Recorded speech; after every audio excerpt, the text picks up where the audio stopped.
Hello, my name is Jan-Willem and today I'm going to talk to you about AB Inbev.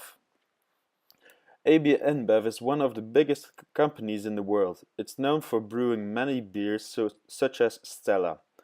It has around 150,000 employees working in 24 different countries. With a turnover of 56.4 billion US dollars and a profit of $8 billion in 2017, it is one of the biggest companies on the earth.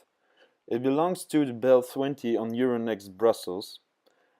And next I'm going to discuss with you some ratios to explain why or why not you should invest in AB InBev. I'll talk about the liquidity, the solvency and the profitability of the company. So first, the liquidity. To discuss the liquidity, I'm going to talk about the current ratio. A current ratio indicates whether or not a company has enough resources to meet its short-term obligations. We calculate it by dividing the current assets by the current liabilities. When a company has a healthy liquidity, it has a current ratio above 1. We see that in 2017 the current ratio is 2.84 and is a healthy ratio. Next, I'm going to discuss the solvency. So to discuss the solvency, I'm going to talk about three ratios: the degree of financial independence, the debt ratio, and the interest coverage ratio. The degree of financial independence is a ratio that expresses how much dollars of equity is available in the company per dollar of equity. The lower the ratio, the bigger the financial risk for the company.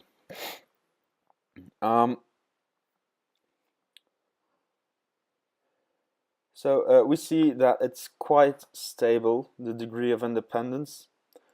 The debt ratio is a financial ratio that indicates the percentage of a company's assets that are provided by debt. We calculate it by dividing the total liabilities by the total assets. If the debt ratio is higher than 0.5, the company is mainly financed by debts. If the ratio is lower than 0.5, the company is mainly financed by its assets. We can see that in 2015 the debt ratio was higher than 0.5, but since 2016 the ratio is below 0.5, so the company finances itself by its own assets. For the profitability, I will speak about the net profit margin, the return on assets, and the net return on equity. The return on total assets, or the ROTA, is an indicator of how profitable a company is relative to its total assets. If we can see that in 2016 the net profit margin is lower than the other years. That is because of the merger between SAB Miller and AB InBev. The return on assets is an indicator of how profitable a company is relative to its total assets. We calculate it by dividing the EBIT by total assets. Also, the ROTA has lowered since 2015. This is of course because of the merger, and the net return on equity, or the ROE, measures a corporation's profitability by revealing how much profit a company generates with the money shareholders have invested. We calculate it by the net income divided by the equity. Also, because of the merger, it is lower since 2015. Next, I'm just going to discuss the stock. So, the stock was the most expensive in 2016 because of the merger. People were thinking that the results would skyrocket after the merger, but they were wrong, so they lost money. After 2016, the stocks kept decreasing. For an investor, this is very interesting because at this point the stock is very low.